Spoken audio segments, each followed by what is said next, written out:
Okay, so we're continuing our discussion on NIST cybersecurity framework, and this is Idgv2, which is Identify Governance and Control number 2.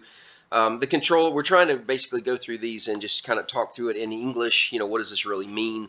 The control description reads, cybersecurity roles and responsibilities are coordinated and aligned with internal roles and external partners. So in English, what we're really getting at is that obviously, you want cybersecurity roles to line up with what a person would kind of normally do. It's not uncommon for say the director of IT to be the information security program, or the CIO to be the information security officer. That is a line that's not uncommon. Depending on the size of the entity, that could be a little bit more problematic, or maybe not so clearly aligned.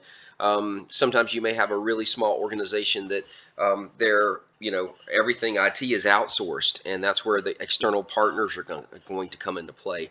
And then you may have roles that are assigned to what don't appear to be aligned. Maybe it's an office admin is assigned to information security officer, or a role in the FTC safeguards rule, the qualified individual.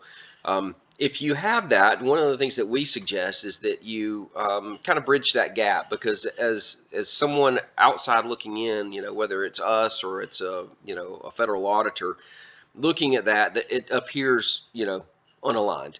And so if it just on paper looks unaligned, you might want to come up with a plan to kind of help bridge that gap. So like in that office admin example, where that person in that role would typically not be, seen as a security role type person, maybe come up with a training plan, additional training each year to kind of help bridge that gap from a perception standpoint, not to mention to help that person with their abilities and their knowledge, but also to kind of bridge the perception gap from somebody else looking in. So hopefully that gives you a little bit better understanding of the Idgv2.